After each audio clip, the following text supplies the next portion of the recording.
Hey, deserving listeners, it's time for part 3 in which we watch the Shayne interview on the Nick Viall podcast interview. Shayne's from Love is Blind. If you don't know, let's watch. And of course, so she gets back, all we're friends and we're partying with them, having a good time. And, you know, she starts calling me out for some of the things that I'm doing. Such as? Like drinking too much. Okay. Yeah. Okay, so he's saying that he let loose, got particularly intoxicated because it was the final night. It was their final time together. They bonded with all these people. The bachelors and the bachelorettes got together well after the other stuff that we saw. And he's saying that Natalie started to mention the fact that he was drinking a lot. We could imagine what Natalie would say, that it wouldn't, well, it could range in a variety of ways. We saw her in the beginning of the season say some overly hostile things in a joking tone, but it was, and I commented on it at the time, that it was too far and it was not being received as a joke, and it seemed like an expression of her insecurity. And we could imagine for Natalie 2 days before the wedding that might emerge again. You know, often just before the wedding, people will have a little bit of an existential crisis, and so she might have been having that. Who knows? But we could also see where she could have just been mildly saying something, because we've seen Shayne overreact to little things that she would say. So, and I'm more apt to believe it's the second one, because it seemed like Natalie had moved past that early behavior, largely because Shayne spoke up for himself in a differentiated manner. So what was it? Who knows? And Shayne gets upset, and if you're intoxicated, that could exacerbate. If you are, reeling from the self-esteem blow of striking out in Wrigley Field in front of everyone and in front of the cameras, then that could be a factor as well. I wasn't arguing with anyone at the time. I wasn't doing anything wrong. I was just... So was that something she had a problem with, like, while you were dating for the month? No. Or in that night, she was just like, why are you so drunk? That night, yes. Okay.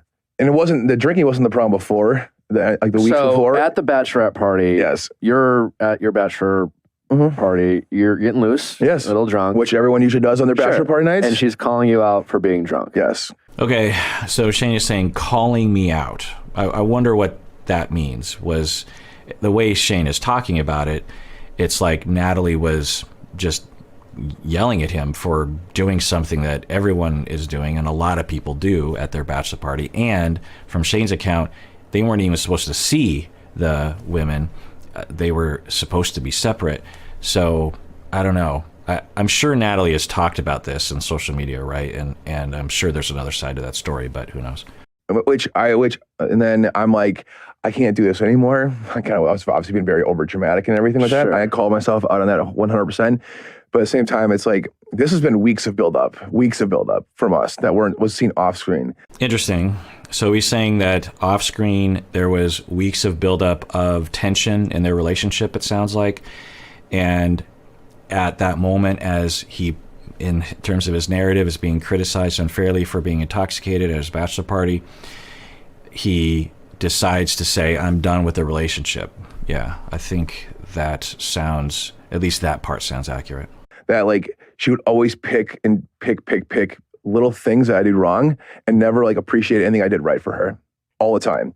Yeah, I know the feeling. Yeah. Okay. I could see, I don't imagine it's that severe, but I could imagine that being a dynamic. Natalie seems to be capable of that when she's insecure, when she is hurt. I could absolutely see her being passive aggressive, even subconsciously, by nitpicking, micromanaging, criticizing. And I could also see Shayne trying to put up with it. We saw that in the early part of the season when Natalie was being that way, and Shayne was like trying to be like, oh wow, that was pretty hurtful, and then eventually he exploded. Then another time he exploded when she wasn't really doing that at all. But anyway, so he's saying that it was a buildup, and I'm guessing that Shayne didn't have a conversation with her about it, and then it built up and exploded. And she made sure on camera to show off that kind of stuff. But outside of the cameras, not even close. You felt like she was incredibly careful. Yes, we always had talks about what she wanted to say and what we wanted to do all the time. And I'm like, dude, this is not like how I operate. Like, I can't operate. I don't like thinking about stuff. Like, I rather I'm like, this is like supposed to be a fun, enjoyable experience. Like, just be our natural, normal. All right, so he's saying that behind the scenes, Natalie would talk with him about, okay, this is what we're going to do on camera because we don't want to embarrass ourselves.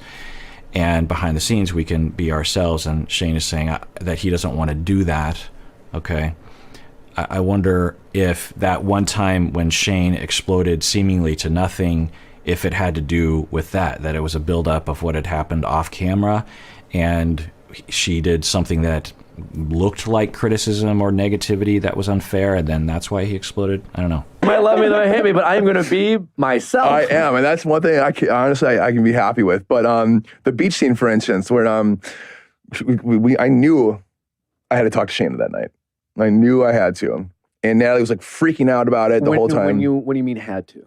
I had to approach the situation. It's my first time seeing her outside of the pods. So you personally. Yeah. I for clarification, because there's... Yeah, good. Nick is a good interviewer. I don't know if I show this clip, but apparently he was on a reality TV show himself, so he knows behind the scenes stuff, but he's asking, Shayne, what do you mean you had to talk to Shaina at the beach? Meaning, were the producers forcing you to do that?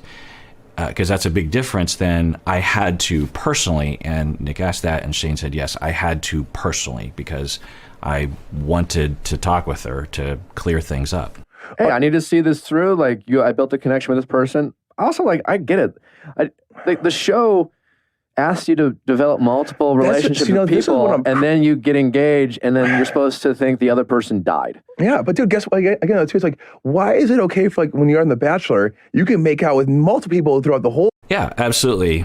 They're bringing up a good point that when you're dating and falling in love, and I guess The Bachelor and The Bachelorette is a good analogy to that of, we understand that on that show, sometimes the central individual will develop feelings for more than one person, and then they're allowed to have those feelings. They're allowed to explore that, and then ultimately make a choice in the end.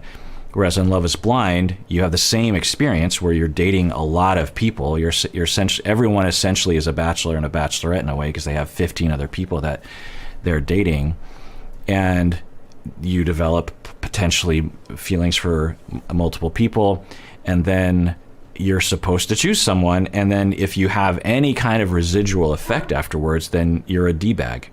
You're a dirtbag. And that's unfair, obviously. And you would be compelled emotionally to have some closure or to have a conversation. Or you might even have an impulsive flirtation because you're still in that mindset. Yeah, I could absolutely see that. You know, that would explain when Jarrett and I keep forgetting her name, when they were right out of the pods and they seemed to have a connection. Because a lot of people were saying that Jarrett wasn't really into Iana because of that inner... Anyway, Mal and Sal and Mal. Weeks there, I was talking to two girls, talking. God forbid, I didn't touch any of them, I didn't hug, kiss. Talking to two girls on a dating show. And I was getting ripped apart for playing both of them or whatever, right? Whereas on your show, it's except... Okay, so he's saying that he's getting ripped apart for playing both of them. That's not at least what I saw that was legitimately criticizable. It was that he was deceiving people. He, from my memory, told Natalie that they were boyfriend-girlfriend, meaning it's them. They're set. They're not being with other people. While Shayne immediately goes to Shaina, and doesn't even tell Shaina that he has a girlfriend at this point, wants to flirt and wants to do all the things that would actually hurt Natalie's feelings in that moment. So it's not that he had feelings for two people, it's that he lied. With Natalie, but they had a point, I guess, what are you wearing comments all the time that I made. It's like, yes, I got it. I said it. It was like, we were in there for like 2 hours for us talking to each other. It was more of a joke about like, hey, what's your fashion? Like, what are you doing? And it's just like a joke thing. And it wasn't like anything sexual. Yeah. It was just like, whatever. It was like having fun with the conversation. And they had to highlight it every single time, whereas they didn't go into any other. Interesting. So he's saying that when he was talking with Shaina about what she's wearing, that it wasn't a sexual thing. It wasn't flirtatious. It was just a joke or a thing that they did. That doesn't sound right to me. I mean, he's saying that they edited it in a certain way. He's saying, I did those things, but they didn't show the more in-depth conversations that I had with Shaina. And okay, that's interesting, but what do you think, looking back, is it possible that it wasn't sexual? Because from my memory, it definitely felt sexual particularly for him, that he was wanting to talk about certain things along those lines. Front it and just like, do whatever. So I went there. She was like very nervous for what I was going to say and like, just like try to protect us as a couple.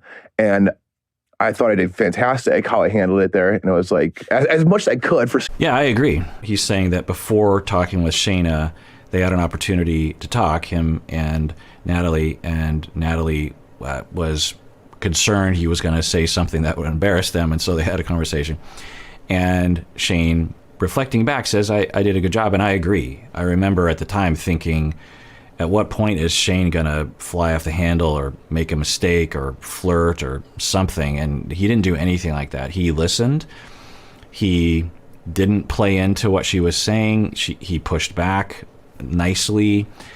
And he, to my eyes, didn't flirt with her, didn't lead her on, I was worrying about that. So, yeah, I agree. He did do well in that situation. Seeing this girl that I was like talking to and everything like that, right? Okay. And I told her everything we talked about. I didn't lie when I came back to talk to Natalie. It was all on camera. I said exactly what she told me. And they didn't show her when she was supposed to have a conversation with Shaina. They were supposed to have a conversation.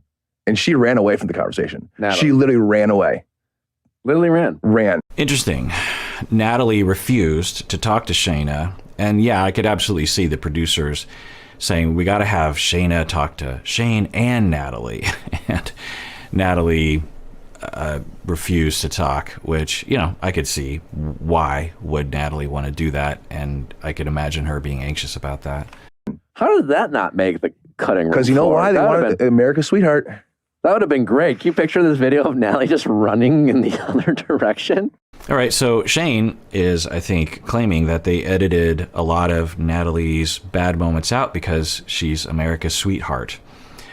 Which I have to say, as an Asian American, I'm glad that we are now considered potentially American sweethearts and not just Asian American sweethearts. So that's a success on some level. It's sort of like when I've been growing up with Asians, like Asian Americans like myself in movies and stuff, and it always bothered me that when we were rarely included in movies when I was growing up, we were always the good people. We were never nuanced or even the bad people. And you've sort of arrived to some extent when your people are cast in all sorts of roles, not just one type of role. So along these lines, it's a sign that we're progressing, that we can have now. Well, actually, along those lines, maybe the show was worried that if they vilified Natalie, that it would come across like the show was being racist against one of the few people of color on the show. So maybe that was a factor. I don't know. I'm just rambling at this point. And how did you feel about that? Well, I thought it was hypocritical. Why? Because she wants me to do all this stuff and like I'm doing all this stuff wrong. But then when she does it and it's right in front of her, like, why don't you grow up and why don't you man up for some of the stuff that you've done too? It's like with her and like just. Okay, so he's feeling hurt that she didn't also step up to the plate and face the music, so to speak, with Shaina, especially after he had to do that as well. Yeah, maybe. Or Natalie wanted to and at the last moment just had a freak out. I could see that happening too, and maybe Natalie looking back thinks, yeah, that was kind of unfair to me. But I don't know. It's not one of those things where it's intuitive or universal that the Shaynes in that situation would feel hurt by that. If it was me, for example, and my wife, and we were doing something like that, and we were like, okay, we're going into the foxhole together. We're, in the war zone together. And so I'll go first and then I go. And it's not a pleasant experience for me. And then my wife at the last minute decides she's going to ditch. I'd just be like, yeah, I mean, I get it. I wouldn't be personally hurt that she didn't also suffer in the way that I did. But that's how we felt. Call her out on her stuff. Why do I have to do it all? Yeah, I see that. She was kind of like she wanted to be the polished, unproblematic. Exactly. Mm-hmm.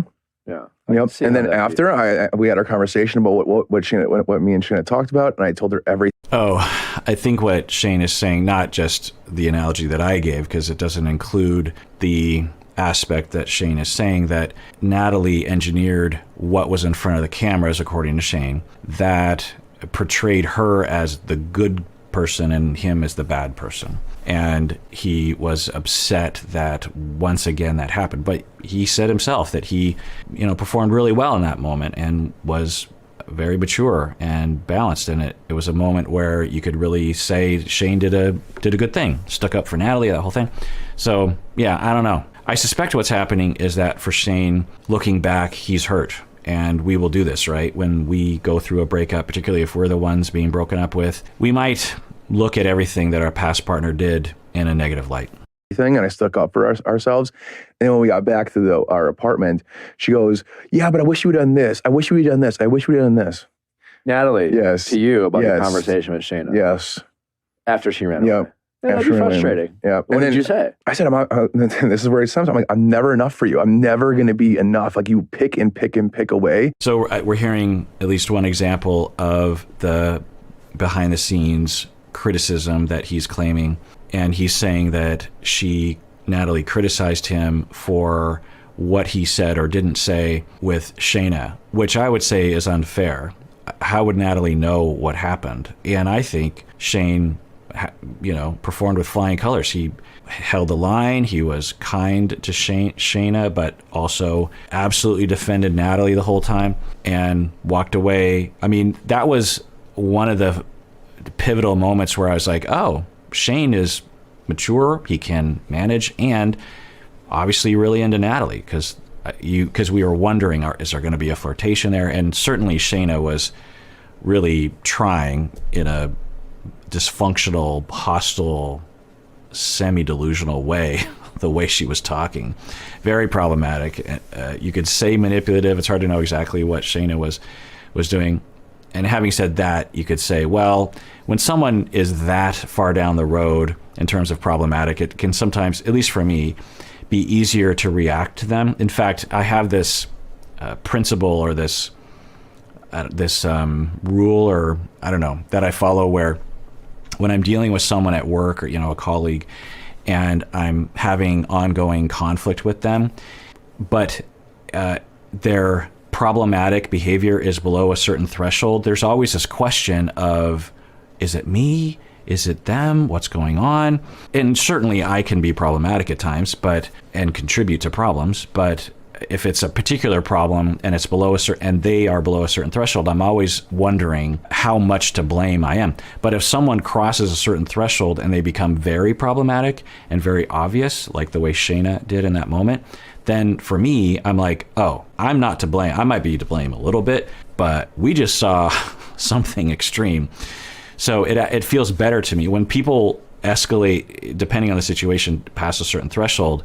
It actually releases me from having to worry about my culpability, and I'm better able to actually manage because I'm not constantly wondering, is this my fault? And I'm not in a place of potential shame. I can just be like, oh, well, they're having a moment and I can take care of them instead of getting in a fight with them. Like, she didn't say anything good I did that night at all. I don't, like, and the whole affirmation stuff is like, because she always picks at all my like everything I do wrong. Interesting. That is interesting because we heard him frequently say on camera, can you give me affirmations? Can you say something nice about me? From what was on camera, I remember thinking there's nothing wrong with that. In fact, if that's what he needs, then great. And I think he even said, I have a big need for that. And I was hypothesizing as to what sort of relational traumas he went through regarding that. People with ADHD are almost always over-criticized and over-blamed when they're not to blame for their condition and their behaviors that stem from that. But what he's saying is behind the scenes, she was being critical and not saying nice things. Maybe even Shayne on camera is thinking, well, you're on camera, you can't get away from me, so I'm going to actually confront you on this. That's interesting. We have to take everything with a grain of salt.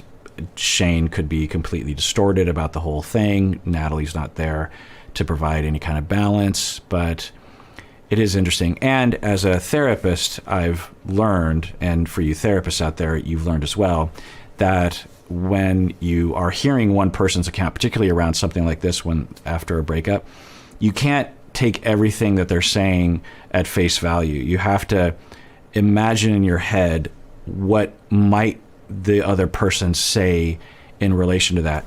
I've seen, as a couple and family therapist, I have that opportunity to actually talk to other people often. And it's amazing what you will hear from other people. You will hear one side of the story and think, my God, and you might even have a hard time imagining how could there be another side to this story. It's so obvious that the other person is a problem. You hear, it's not always, but you hear the other story and you're like, oh, wow, I get it now. Like, yeah, I can see both sides at this point.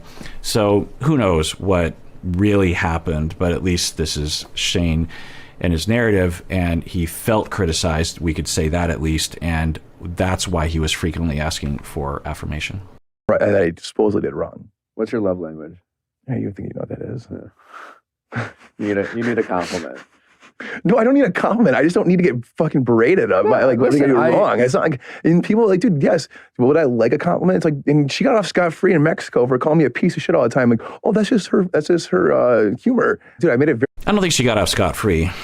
I think a lot of people were looking sideways at that, and Shayne absolutely did, in a justifiable way, request that she stop doing that after enduring it for a while. And she apologized from my memory and seemingly stopped it. So I don't think she got off scot-free. All right, well, that does it for that episode. Everyone out there, please take care of yourself because you deserve it. You really, really do.